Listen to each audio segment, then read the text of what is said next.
This is Joe Deckelmeyer with Screen Rant at ComicCon 2023 here in San Diego. I'm with Bishal Dutta, the director of It Lives Inside. Thank you so much for stopping by and joining us. I know that you guys had a premiere out here earlier this weekend, and it was phenomenal. I've seen like pictures and photos of the party, and there is some major scares even there. So, where did this story come from? So, first of all, thank you so much for having me Of course. on here. It's so exciting to be talking to you. This story came from a desire to tell a very kind of intense, audience focused roller coaster ride of a horror film. Because I had always loved horror films and I had very strong sort of experiences with them. I was 16 when the first Conjuring came out, and kids were daring each other to go see it. Like, that kind of really audience focused kind of horror I Right. wanted to do, but then within that, I wanted to tell a kind of a cultural story, right? And to think about within the great horror films, what was my family doing during that? What would have happened if it was my family in the midst of that? So it was that kind of dual project that started the whole thing. That's incredible. Can you talk about some of the horror films that may have inspired you for this film? Certainly. I mean, I love to think about what I call kind of the Amblin adjacent horror Okay. films of Yeah. the 80s, Yeah. right? Something like a Poltergeist, for example, or the original Nightmare on Elm Street, where you're still getting these kind of Reagan's suburbs essentially, but they're darker, they're poking at something a little deeper. And then, there's so many great films that I could go on about, but, certain films that I think just feel very latent with meaning. I think about Nightmare on Elm Street 2 is a great one. Christine, John Carpenter's Christine is a great one. And then I love the Canadian film Ginger Snaps. Like, these are all movies that I think you look at them and they're very entertainment forward. They're so fun to watch, but you leave feeling like, "Oh my god, I got so much out of this, so much that is sticking with me and is about real human experiences beyond the fear by itself." Right. Right. Now, correct me if I'm wrong, but this is your feature directorial debut. Can you talk to me about your philosophy on crafting horror, like horror scares? Absolutely, it is my first feature, and I was really lucky to be working with the people at QC Entertainment, with Neon. We're great partners who I think were incredibly supportive through the process, and I think all of that comes down to point of view. Really, when you talk about horror, for me, horror always comes down to point of view, and it really is that question of why a horror film in the first place. I think there's certain emotions, certain feelings that if you express them in the dramatic format, the audience feels outside of it, Sure. right? And in this movie, we're dealing with stuff that real teenagers are going through, and it felt much more honest and much more immersive to do it in the language of horror. And then when I'm crafting horror set pieces and sequences and scares, I think it's really about understanding the nuance of fear as an emotion, right? I think like there's so many different kinds of fear. There's so many different tenors of fear. There's so many different paces of fear. And I think when I look at the great horror movies, I'm looking at filmmakers who really understand how to make you afraid in a million different ways. Right. Right. Now, how does exploring this genre through the eyes of Indian American characters offer a fresh perspective? Well, I mean, I think that the Indian American experience is very specific, and I think this movie was always meant to be universal, Sure. right? It was always meant to connect with everybody, and I think that what I felt growing up was this feeling of being caught between two worlds, right?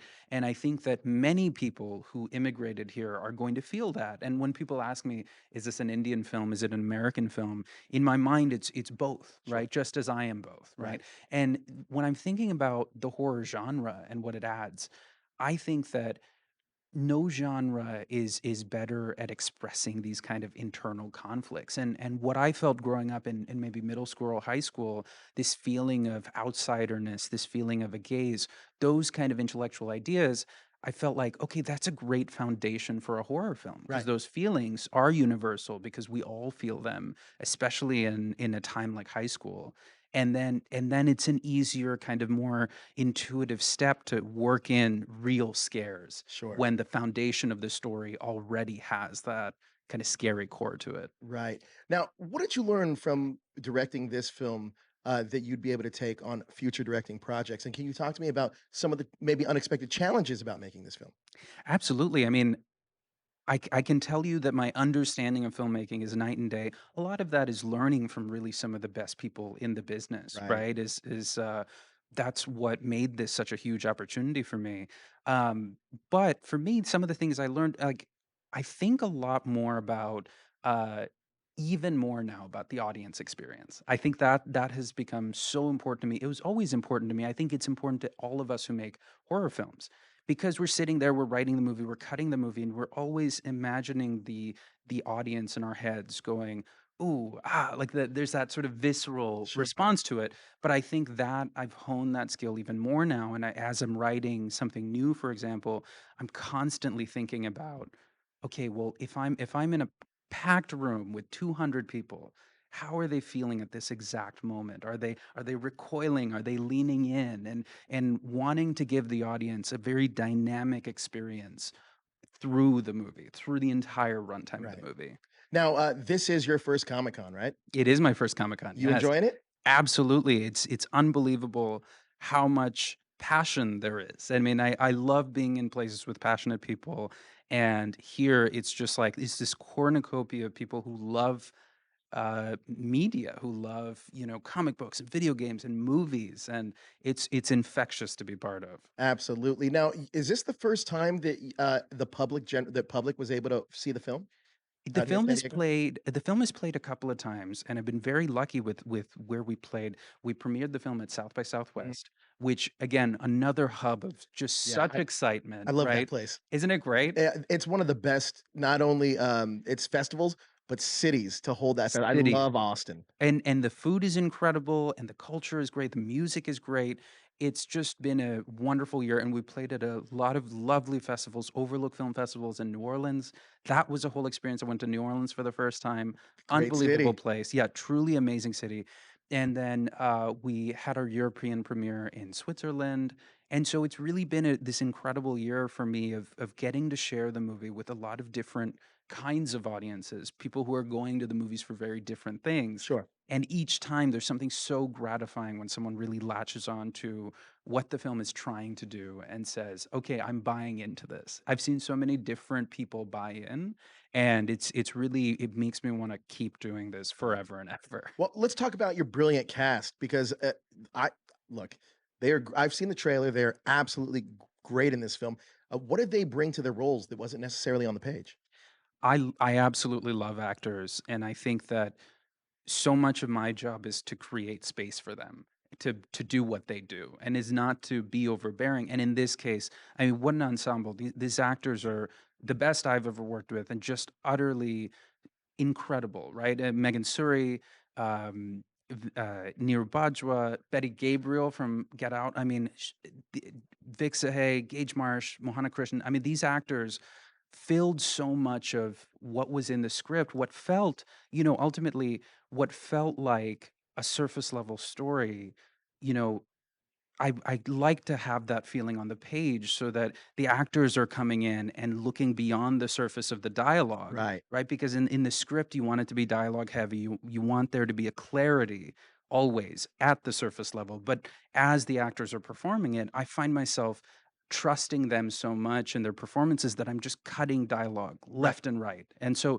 that's a lot of I think what these actors brought to the table in this film was visual performance, was a sense of really inhabiting their characters. I used a lot of close-ups on this movie because I just felt like, oh my God, just letting the camera sit on these wonderful actors gives me so much humanity from them. Right. And it's the kind of thing where when we were having discussions about these people, when I was writing the film, obviously, you know, I was basing some of these characters on real life people that I knew, family, friends, cousins, whatever. Do they know that? No, no, no, not quite. But, it's that kind of thing where we were talking about people in our own Right. lives and the impact that they had on us. So the thing I feel when I see this cast on screen, I don't see characters. I don't see the people from my page. They feel so real to me because of the actors. That is incredible. What are you hoping audiences take away from this film?